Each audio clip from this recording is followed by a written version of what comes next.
In today's video, I'm going to be showing you the most popular responses from Black against the Ponziani Opening in online chess. Every single move that you're going to see here in this main line against the Ponziani is the most popular option on Lichess when you're looking at all ratings, all time controls, all time. And it's important when studying opening theory, not just to look at, all these long engine lines and study those, but to actually study what people are actually doing, right? So that's what we're really aiming for in this video. Now, the Ponziani starts out with e4.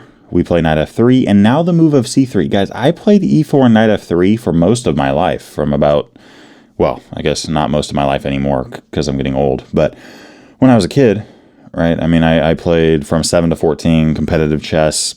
A lot of tournaments, okay? A lot of games, a lot of hours put in. I studied about 5 hours a day for 7 years, so I was very invested. Somehow I had never heard of this. I knew the Scotch Gambit. I knew the Roy Lopez. I knew the Italian / Giocco Piano or Giocco Piano.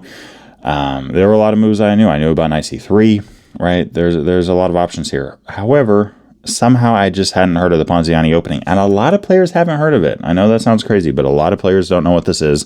And even if they do know what it is, not a lot of players know the proper response against it. Now, there are so many ways for Black to fall into trouble. Interestingly enough, most of the time, if you're looking at the popular options, Black does okay against it, at least for a while. Knight f6 is the most common move that we see. And here we're going to play the move d4. Okay, and you can memorize this line. Okay, we're going to go through the memorization line, and then we're going to be going over other possibilities and other things that you could see. But here, the most common move we see is Black take. We're now playing e5. Notice, by the way, the purpose of c3. We're prepping d4. Even if we see knight f6, what are we doing? Oh, yeah, d4. We're pushing. And there's different things that we could see, but again, let's go through that kind of main line. E takes d4. We're playing e5, kicking that knight around. Knight d5, best move. We're going to take, and then with check here, it's really up to you from this point. So it's up to you which one you want to memorize. One of the lines you can memorize is bishop to d2. And if Black takes, we can capture back with our knight. If castling, we have queen to b3, putting pressure on that guy. And with knight b6, we have bishop d3. And with d6, bishop to e4, just putting pressure on that guy. And there's a number of things that you could see here. By the way, if d5, not the best idea in a lot of ways. You could go back to d3. You could even go back to c2 or b1. At least visually, I kind of like bishop c2 because our rook can still develop and our queen can end up looking towards the d3 square, forming a battery ram. And by playing d5, you've really weakened c5. Your knight on b6 doesn't have a great future at the moment, but that's one of the lines that you can memorize, okay, with the move of bishop to d2. I go back and forth between what I like between bishop d2 and knight bd2. I really do. I go back and forth.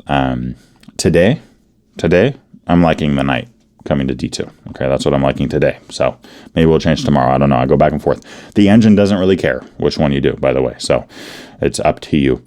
But yeah, the most common move we see there is castling kingside. I'm recommending a3. And against bishop a5, which isn't the best move, by the way, that's what we see the most often. What Black should do there is actually take our knight, but we don't see that super often. We have bishop c4. And against knight f4, that wouldn't be fun. So let's castle kingside. And with d5, we have bishop b5 there.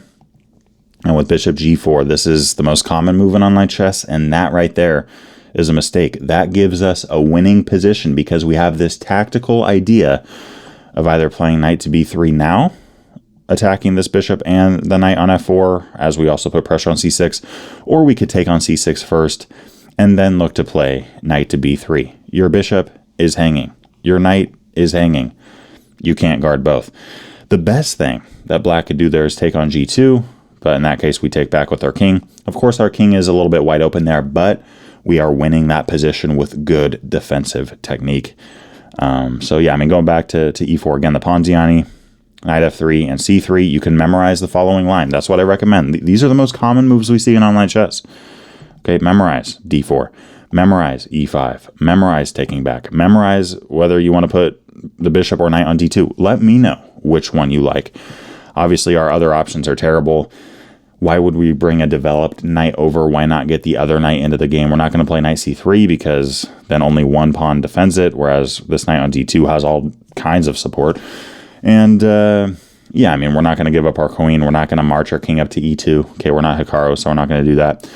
But yeah, bishop d2 or blocking with the undeveloped knight is great on d2. Up to you. Again, you could go with the bishop and memorize the following line here, attacking the knight, bishop d3, and then bishop to e4. Or you could memorize the knight coming out to d2, and with a3, playing bishop c4, castling kingside, and then with d5, bringing the bishop to b5. You are looking to mess up black's pawn structure, and black has to be very careful there. Again, with bishop g4, we can take the knight, play knight to b3. I mean, this pawn's backwards. This pawn is doubled. This pawn can't move forward with support from another pawn. This pawn is on a semi-open file, so we can look right at it. I mean, this pawn's just not looking good. It's not looking pretty. c5 is an outpost. c5 is a hole, a square that no black pawn can attack or defend for the rest of the game here. And as you know, right, we're attacking the hanging bishop and the hanging knight. This is technically resignable for black. I don't recommend resigning here. I recommend continuing to play and just seeing if white will make a mistake. But white is winning. White's just completely winning this position. I do want to mention, going back to d4, with knight takes e4. I mean, that just drops a pawn, right? Well, right away at least. Okay, now there's different things that you could do. One option you have is bishop to d3. I personally really enjoy the move of pawn to d5. Now, there is this move of bishop c5, which we see quite a bit at the higher levels of play. But if you're going up against someone that doesn't know what they're doing, they're not going to find that, right? I mean, that's just such a hard move to find. Bishop to c5, going, yeah, take my knight, it's fine. And there's a lot of theory there. I cover this in my over 4-hour course on the Ponziani Opening. I've touched on a lot of theory on this channel as well on the Ponziani Opening. So before getting the course, you can check out those Ponziani Opening videos and see if this is a chess opening you like to work with and would like to roll with. But yeah, I mean, with the move d5, okay, the whole idea is that we're trying to kick this knight off and then take on e5. Let's just say black plays knight e7 and we take. d6 is played against me all the time. And I'm going up against 2,200 plus players online. And I see d6 all the time. The moment that's played, bishop e5 check, we're winning. If knight g6, technically here we should take the knight and then play bishop d3, right? We could even look at queen e2 as an option. Okay, there's different stuff there.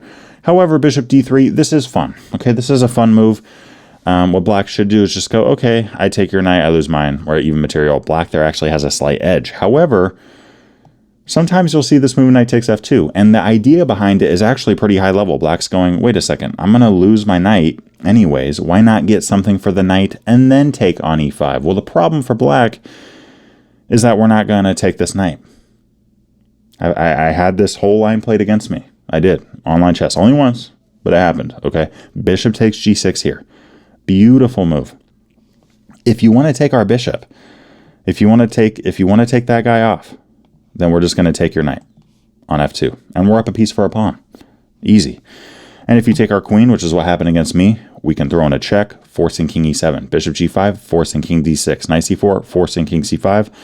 And then this move of knight ba3 is the way to go. Now, here, if you stop the checkmate threat, which is b4, by the way, then okay, thanks for the queen.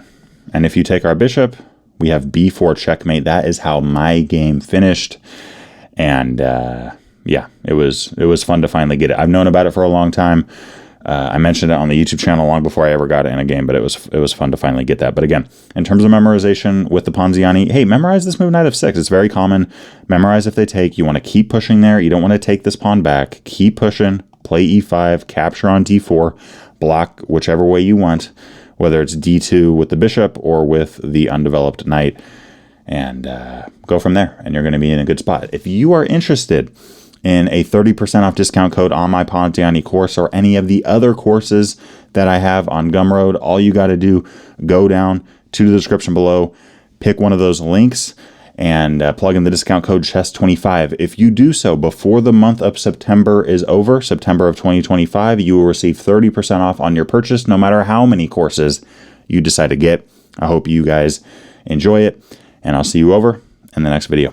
Peace. I wanted to finish this video out by giving a big thanks to Walter, Steve, Rob, that's a lot of Robs, Ray, Roger, and the rest of my Patreon community. I appreciate you guys a ton. If you guys haven't checked out the Patreon before, there are some exclusive benefits that you gain by becoming a member, and I look forward to seeing y'all in the next video. Peace.